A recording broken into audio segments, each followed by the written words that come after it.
Kaifa halukum?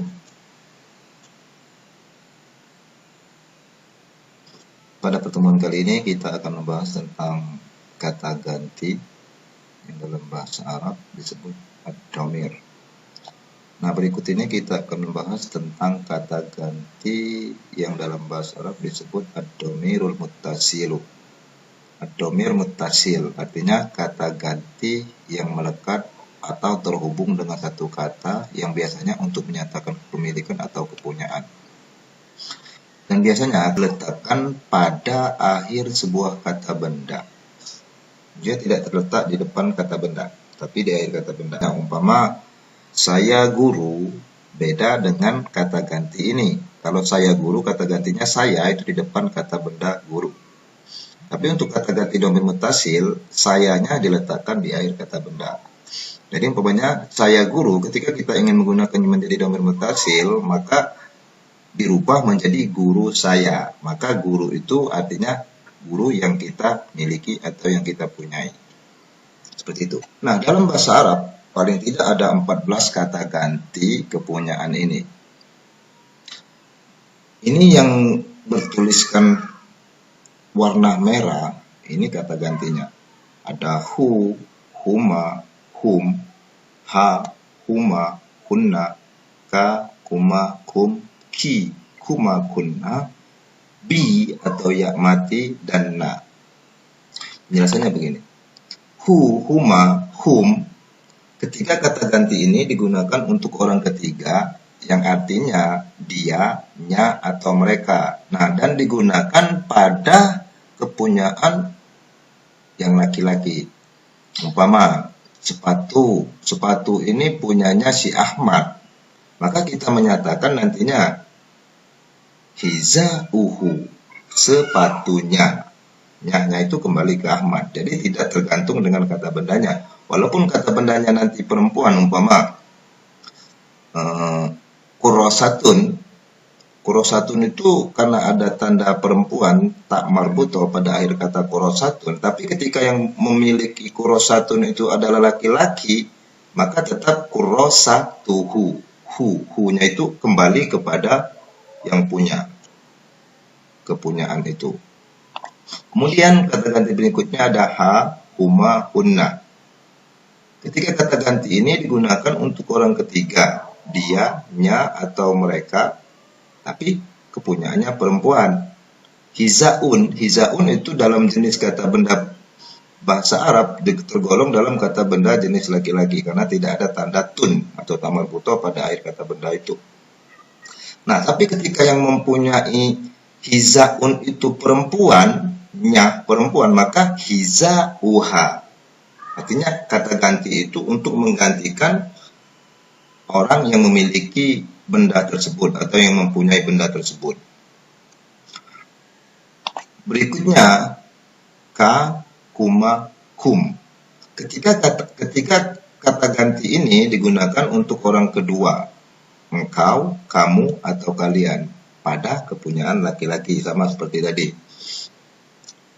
Berikutnya lagi ada ki, kuma, kunna.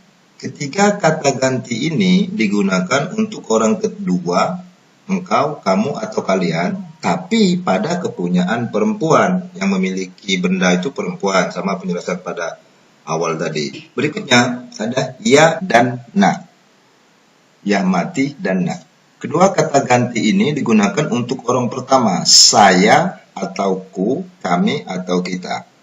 Nah, untuk saya dan kami ini tidak ada pembeda antara jenis pengguna laki-laki, kepunyaan laki-laki atau perempuan. Jadi artinya sama. Umpamanya pada kalimat tadi kita jelaskan pada kata kurosatun, ketika kita miliki ingin menyatakan bahwa ini buku saya menjadi kurosati.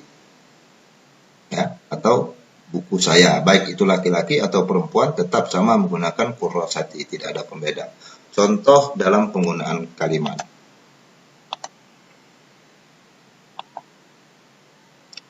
Hu itu kepunyaannya laki-laki. Kita ambil contoh kolamun. Kolamun itu artinya pena. Nah, ketika kita menyatakan kolamun, pena, itu tidak ada penjelasan siapa yang memiliki pena tersebut. kita ingin menjelaskan bahwa pena ini punyanya laki-laki, punyanya si Ahmad, maka kita tambahkan hu pada akhir kata kolamun. Dengan catatan tanda baris tanwin pada kolamun, mun, itu harus dibuang tanda tanwinnya. Menjadi kolamuhu. Seperti ini. Penanya, kolamuhu. Berikutnya, kita ambil contoh lagi. Ha, punyanya perempuan. Ketika kita ingin masukkan hizaun, sepatu, ke dalam menyatakan kepunyaannya perempuan, si Fatimah umpamanya, hizaun karena yang punyanya perempuan, maka kita tambahkan ha pada akhir kata kosakata tersebut, kata benda tersebut, menjadi hiza uha. Catatan tanwin pada kata hizaun, ada baris tanwin itu dibuang menjadi hiza uha. Hiza uha, sepatunya. Berikutnya lagi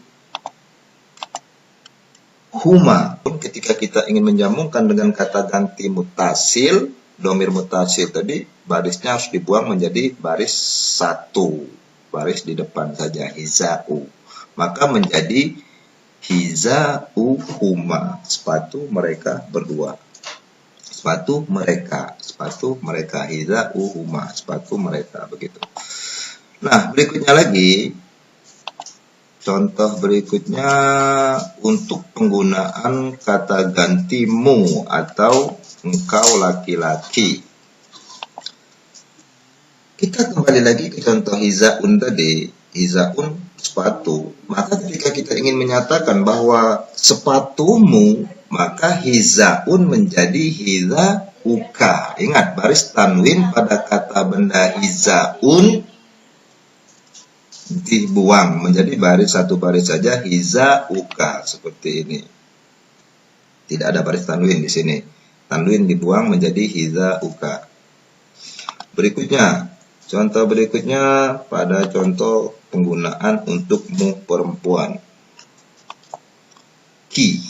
Ki itu kata ganti untuk mu perempuan atau engkau perempuan.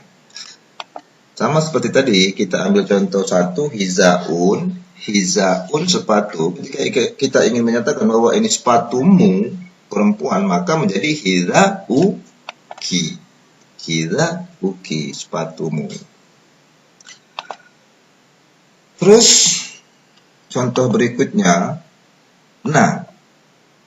Nah, itu artinya kita atau kami. Maka, hizaun ketika kita ingin gunakan bahwa ini sepatu kami, maka tinggal kita masukkan kata ganti na, domir mutasil tadi, di akhir kata benda menjadi hizauna, sepatu kami.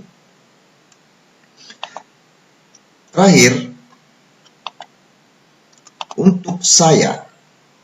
Nah, dalam penggunaan kata saya atau ku, karena yang digunakan ini kata ganti domir mutasil dengan simbol ya yang berbaris mati atau sukun, maka setiap kata benda yang dihubungkan dengan domir mutasil saya, langkah pertama yang harus kita ganti baris itu menjadi baris di bawah. Baris kata huruf terakhir dari suatu kata benda, umpamanya baris di sini an, atau tidak ada baris sama sekali, maka ketika kita ingin menyatakan bahwa ini sepatu saya atau pena saya, maka baris terakhir dari kata huruf terakhir dari kata benda ini harus kita rubah dulu barisnya menjadi baris di bawah atau kasroh. Jadi hizaun ketika dihubungkan dengan kata ganti saya menjadi hizai. Barisnya jadi dari menjadi i. Sama kolamun, pena. Umpama ingin kita nyatakan bahwa pena saya menjadi kolamun, mun itu baris terakhir dari huruf dari kata benda tersebut, mun harus dirubah dulu ke dalam bentuk baris kasroh atau baris di bawah menjadi mi. kita hubungkan dengan saya untuk kata ganti domir mutasil, maka kolamun menjadi kolami. Seperti itu. Nah, mudah-mudahan bisa dipahami dan diterapkan dalam pelaksanaan pembelajaran bahasa Arab ini. Semoga bermanfaat.